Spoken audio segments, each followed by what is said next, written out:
Increasingly, America is a bastion of conservatism in the world. The reasons are complicated. My sense has always been that people get conservative when they get nervous. When people get that nervousness, the human tendency is to clamp down. You see it today in religion. You see it in media and in art. People are saying, whoa, wait a second, I don't know like that. When you hear people say, oh, those terrible attitudes in Hollywood, or you say, oh, those crazy people in New York, a big part of what they're reacting to is a sense of the culture being out of control in a way. That they're things that I'm not comfortable with, and I don't know what to do about, and I want it to stop.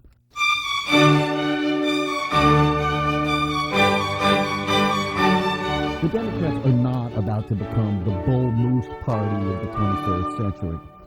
It's interesting. If you do polls today on issues, say you name the top 10 issues in America, probably 7 or 8 of them, the majority of Americans would side with the Democratic view. But yet, the Republicans are the ones who have been having more success at the polls. It's what brings up an interesting question. Why, if the Democrats appear to be on the majority side of most of these issues, do they keep losing elections? And there's big debate about it. Some people say, oh, we really should be more like Republicans. And others say, no, we need to get back to the core principles of the Democratic Party, standing up for middle class and working class Americans on issues that affect them directly. And I think a lot of Democrats feel this way, that their party has somehow lost its way, that it's forgotten that it really is the party of the farmers and the workers and the middle-class people in cities and suburbs across America.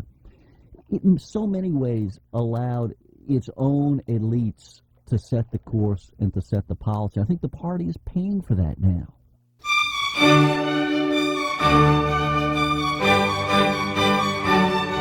It's a cliche, but it's also very true to say that we really are a nation of immigrants. We all have a tremendous amount of hypocrisy as we approach the issue of illegal immigration. Oh, it's so easy to denounce it. Oh, it's so terrible. Our borders are unprotected. They're coming across like a swarm. It's terrible. We must crack down on this illegal immigration.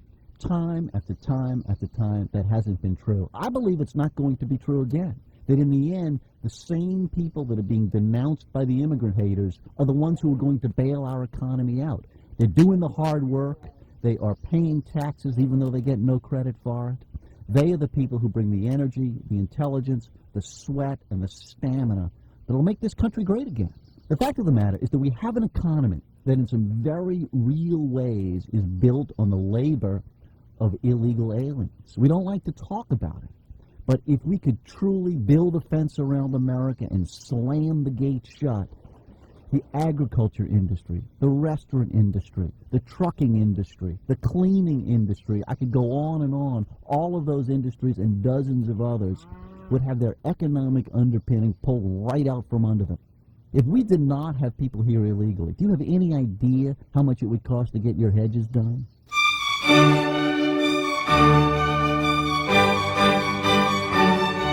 I hate to sound nostalgic about a state of affairs where two countries had thousands of missiles pointed at each other. Obviously, that was a dangerous scenario.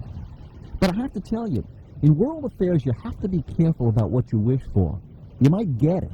All those years during the Cold War, we thought, if only we could solve the problems that we have with the Soviet Union, if only the two big superpowers could somehow either make peace so that the other guy could go away. We woke up one day, and that had pretty much happened. The Soviet Union was splintering apart. Its role as a world power was obviously done. But it created a whole set of new issues for America as a single superpower. And frankly, we're still coming to grips with what that means.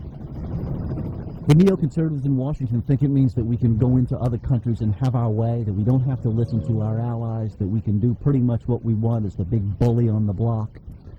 Well, events are showing that that isn't necessarily as easy as some people thought it was.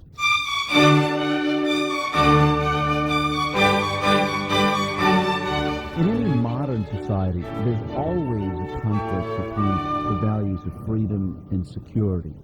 And it isn't possible to choose. They're both important things that we need to live modern, successful lives.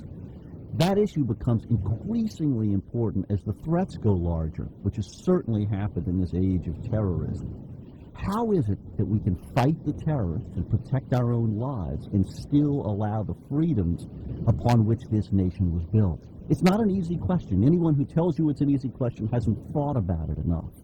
In the end, we have to take those steps that protect us, and yet at the same time, we always need to be vigilant that the very freedoms that we built this country on, the things that make us different from the bad guys we're trying to protect ourselves against, that those freedoms are protected.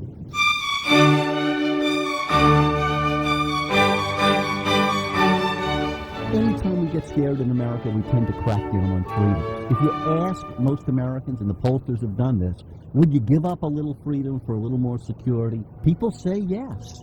But you know, the years go on, people look back on it, and often they come to regret those decisions. So as we look back at the Japanese internment during World War II, we look back at other times in history where we felt threatened, we're a little embarrassed about the way we gave up those freedoms in order to promote security. I suspect that when we look back on this period in our history, we're going to say, you know what, I understand why folks were scared, but boy, we never should have locked up people without trial. We never should have denied them attorneys. We never should have done the things that we have been doing in the past couple of years to people often falsely accused of threatening us.